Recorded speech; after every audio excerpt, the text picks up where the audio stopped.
Assalamualaikum warahmatullahi wabarakatuh. Nama saya Isnaini Mailani. Saya adalah mahasiswa semester 7 dengan program studi Pendidikan Pancasila dan Kewarganegaraan Fakultas Keguruan dan Ilmu Pendidikan Universitas Pamulang dengan kode kelas 07 PPKE 001. Di sini saya akan membuat video tentang praktik mengajar atau micro teaching, di mana video ini adalah salah satu tugas mata kuliah pemantapan kemampuan mengajar yang dibimbing langsung oleh Bapak Herdi Wismanjaya, SPD, MHCT. Seharusnya praktik mengajar dilaksanakan dan disaksikan langsung oleh Bapak Herdi Wismanjaya beserta rekan-rekan mahasiswa lainnya. Namun dikarenakan ada pandemi COVID-19 ini, maka praktik mengajar diubah dalam bentuk video. Berikut adalah video mengajar dari saya, selamat menyaksikan. Assalamualaikum.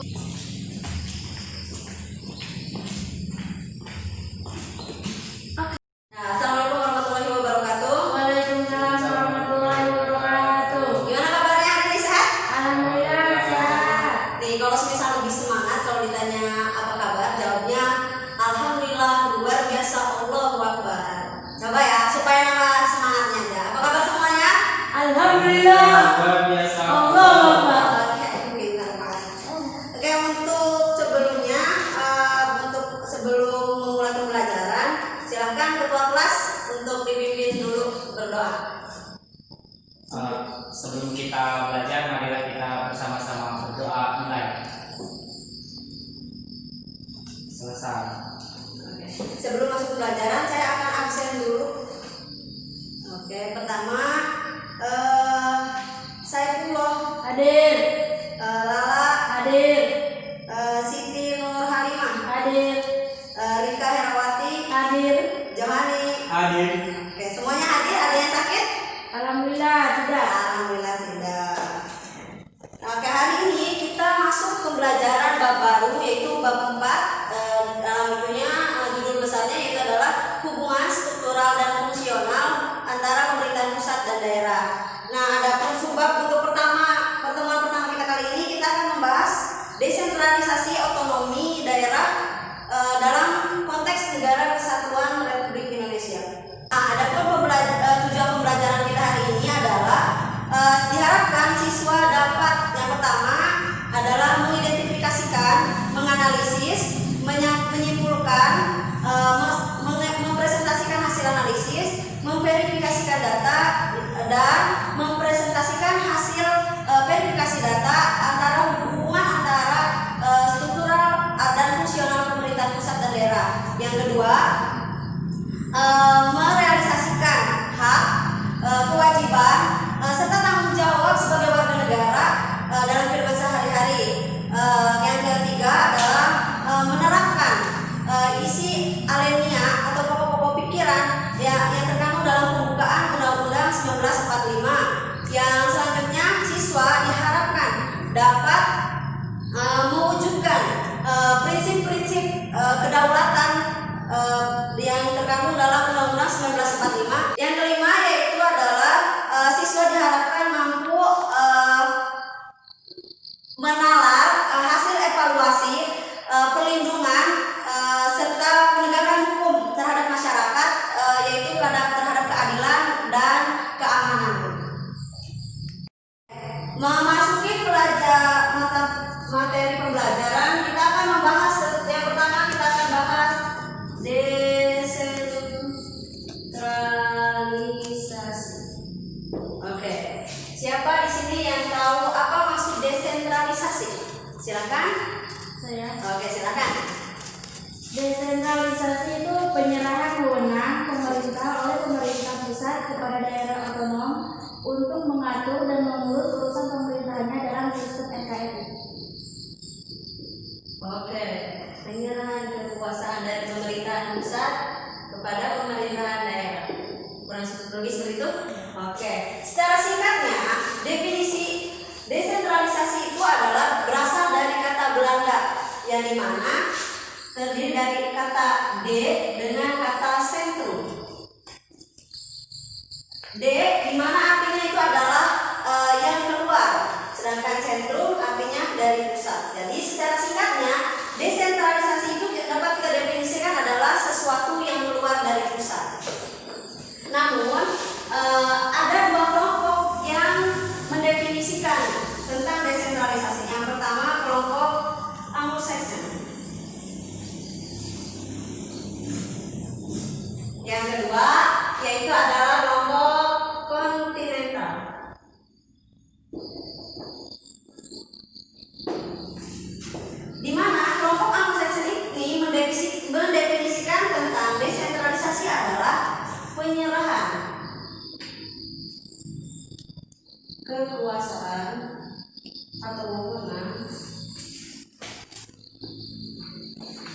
dari pemerintahan pusat kepada pejabat pusat yang ada di daerah, baik kepada badan-badan atau lembaga-lembaga pemerintahan daerah, atau bisa sebut devolusi. Nah, kalau menurut kelompok Anseksen itu mendefinisikan bahwa desentralisasi adalah penyerahan kekuasaan atau wewenang dari pemerintahan pusat dan baik kepada pejabat-pejabat pusat yang ada di daerah atau kepada badan-badan lembaga atau lembaga-lembaga pemerintahan daerah atau biasa kita sebut devolusi. Nah, kalau misalnya ini siapa sih pejabat-pejabat pusat yang ada di daerah? Itu contohnya kayak gubernur, Bupati, iya, atau wali kota, boleh, kecamatan, oke, pintar sekali, desa, dan RT. Nah, sedangkan menurut kelompok kontinental mendefinisikan membagi dua tentang definisi desentralisasi. Yang pertama ada desentralisasi jabatan atau dekonsentrasi. Yang kedua yaitu adalah desentralisasi kewarganegaraan atau bisa disebut DKN. Nah, kalau menurut kelompok desentralisasi jabatan itu mendefinisikan bahwa penyerahan kekuasaan dari atas ke bawah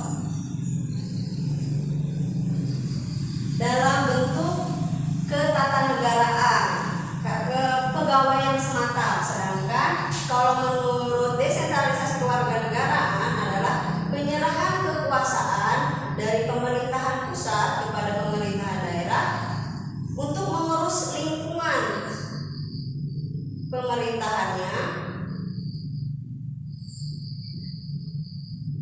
guna mewujudkan asas demokrasi pemerintahan negara. Nah, setelah tadi kita lihat definisi dari kelompok Anseksen, dari teman kalian dan kelompok kontinental, dapat kita simpulkan bahwasanya desentralisasi adalah penyerahan kekuasaan atau wewenang dari pemerintahan pusat kepada pemerintahan daerah untuk mengurus rumah tangga serta kebutuhan daerahnya sendiri. Dari sana sampai sini bisa dipahami? Bisa. Oke, sekarang boleh silakan saya beri waktu untuk kalian menulis. Kalau sudah menulisnya, kita lanjut ke fungsi. Fungsi desentralisasi. Fungsi desentralisasinya itu bisa lebih diperkecil atau lebih singkatnya itu adalah efisien, fleksibel, inovatif, efektif, serta produktif. Kenapa bisa dikatakan seperti itu? Karena desentralisasi itu membuat pekerjaan pemerintah yang semulanya ditanggung jawab oleh pemerintah pusat kepada diubah atau dialih kepada pemerintah daerah itu lebih efektif, efisien dari segi waktu, keuangan, tenaga itu lebih efektif, efisien, inovatif, serta produktif. Nah, untuk setiap sistem atau apapun itu pasti ada kelebihan dan kekurangannya.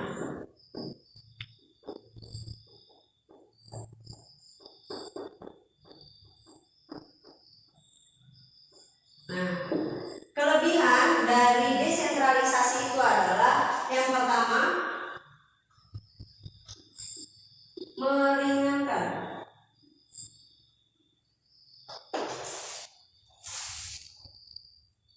pekerjaan pemerintahan pusat. Yang kedua, mencegah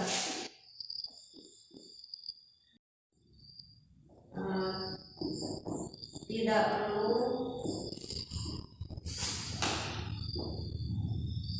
menunggu instruksi dari pusat.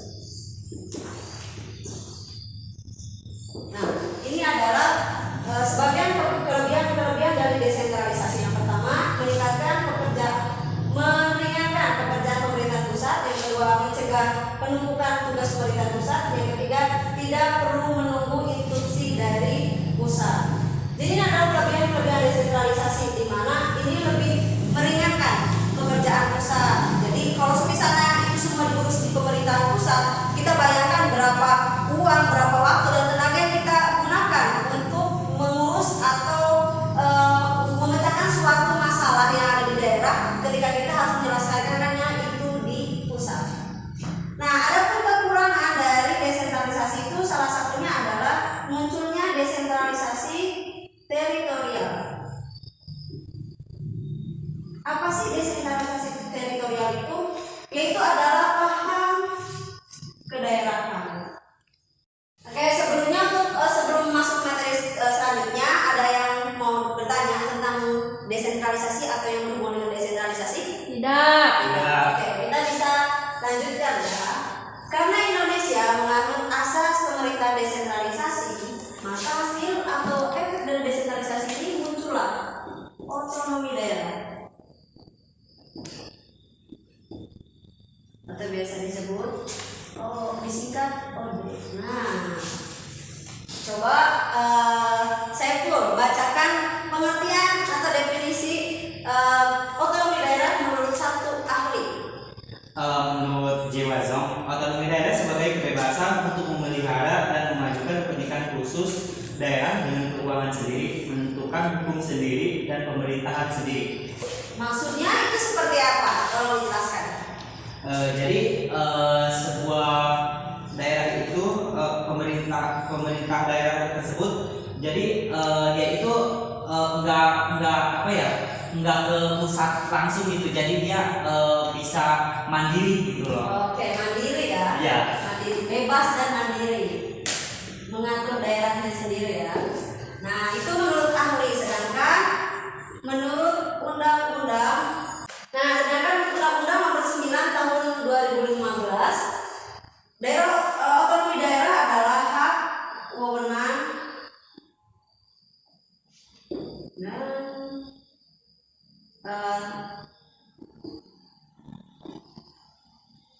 tanggung jawab daerah otonom untuk mengurus kebutuhan kepentingan atau kepentingan pemerintah daerah dan kepentingan atau keperluan masyarakat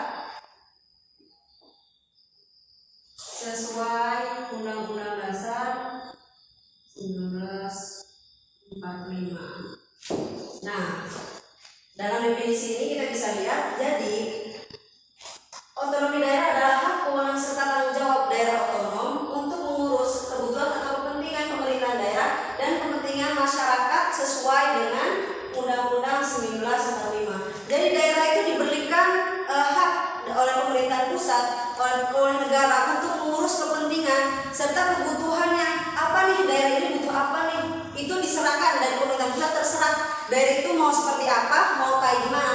Namun ada catatan, harus sesuai dengan Undang-Undang Dasar 1945. Tidak boleh nyeleweng atau keluar dari Undang-Undang 1945. Sampai sini dapat dipahami? Oke, sekarang boleh ditulis dulu. Oke, kita lanjut ke landasan hukum.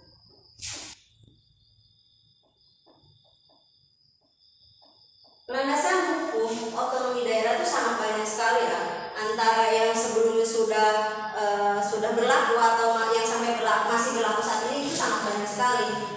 Contohnya undang-undang yang pernah berlaku itu adalah Undang-Undang Nomor 22 tahun 1948. Ada juga Undang-Undang Nomor 18 tahun 1975 kalau nggak salah ya. Itu banyak banget. Ini contohnya itu tentang pokok-pokok.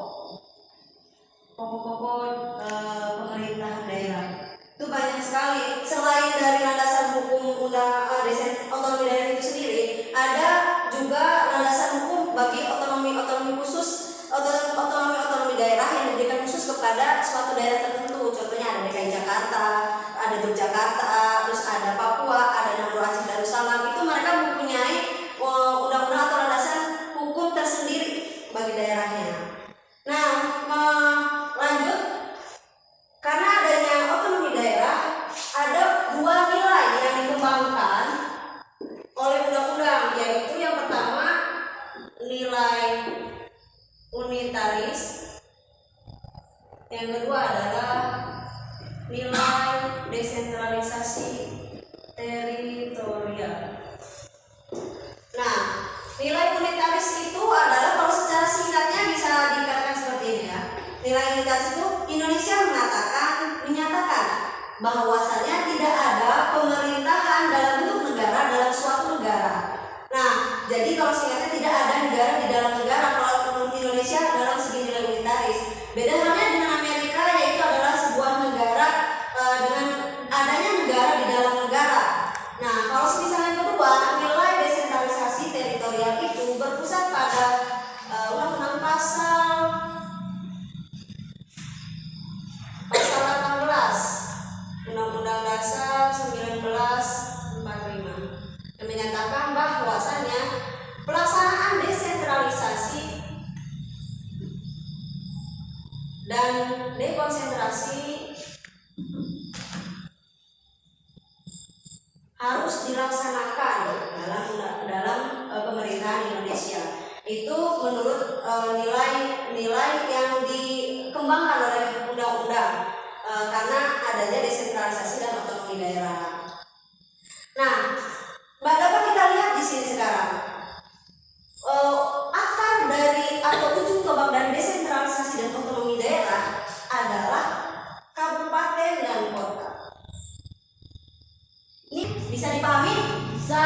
Ada yang sebelum kita masuk ke diskusi, ada yang ingin ditanyakan tentang desentralisasi atau tentang otonomi daerah? Tidak. Oke. Sekarang pembagian kelompok seperti pelajaran-pelajaran sebelumnya, saya akan membagi kelompok sesuai absensi ya. Untuk absen pertama sampai yang ketiga kelompok yang pertama, absen yang keempat sampai kelompok keenam kelompok kedua, dan seterusnya seperti itu. Bisa dipahami? Bisa.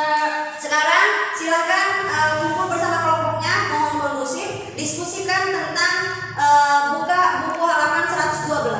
Kalian diskusikan apa makna desentralisasi, otonomi daerah, dan sebagainya. Nanti hasilnya perwakilan dari kelompok akan mempresentasikan di depan hasil dari diskusi antar kelompoknya.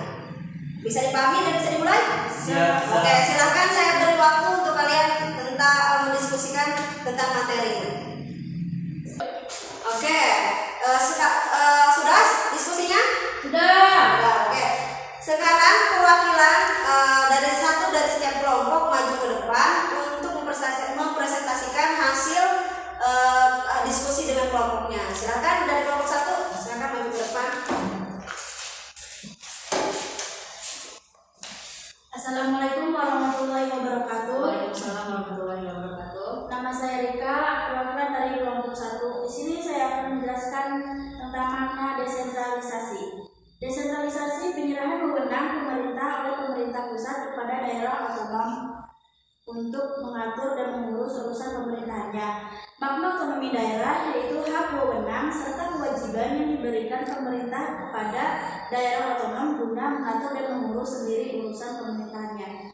Landasan hukum pelaksanaan otonom daerah di Indonesia itu ada di pasal 18 ayat 1 sampai 7 Undang-Undang Dasar 1945, pasal 18A ayat 1 dan 2 Undang-Undang 1945, dan pasal 18B ayat 1 dan Undang-Undang 1945.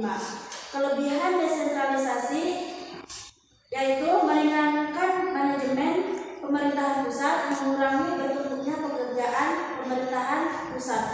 Kekurangannya, desentralisasi teritorial atau pemahaman kedaerahan. Yang kedua, keputusan yang diambil memerlukan waktu yang lama dan bertele-tele. Mungkin itu saja yang dapat saya sampaikan. Kurang lebihnya mohon maaf. Assalamualaikum warahmatullahi wabarakatuh. warahmatullahi wabarakatuh. Waalaikumsalam warahmatullahi wabarakatuh. Terima kasih terhadap kelompok 1. Silakan beri tepuk tangan. Oke. Terima kasih kepada setiap perwakilan kelompok yang sudah mempresentasikan hasil diskusinya dengan kelompoknya. Sekarang di ujung pembelajaran kita bersama-sama menyimpulkan dari desentralisasi atau otonomi daerah dalam konteks negara kesatuan.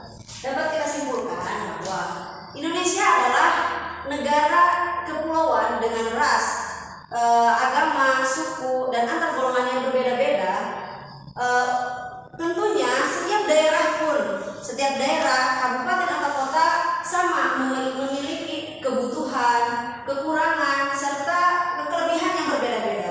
Maka dari itulah Indonesia menganut asas pemerintahan desentralisasi, yang dimana desentralisasi adalah penyerahan kekuasaan dari pemerintahan daerah kepada daerah otonom untuk mengurus pemerintahannya sendiri.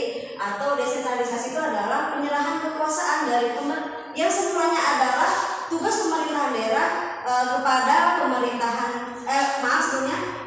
desentralisasi adalah penyerahan kekuasaan yang awalnya adalah tanggung jawab pemerintah pusat diserahkan kepada pemerintahan daerah. Nah, dari hasil desentralisasi ini lahirlah otonomi daerah, di mana menurut Undang-Undang Nomor 9 Tahun 2015, otonomi daerah adalah hak wewenang, kewajiban, serta tanggung jawab daerah otonom untuk mengurus kebutuhan atau kepentingan pemerintahan daerah dan kepentingan masyarakat, namun harus sesuai dengan Undang-Undang 1945. Sampai sini dapat dipahami? Bisa. Oke. Terima kasih atas waktunya. Sebelum kita pulang, kita berdoa dulu ya. Silakan ketua kelas dipimpin doanya. Sebelum mengakhiri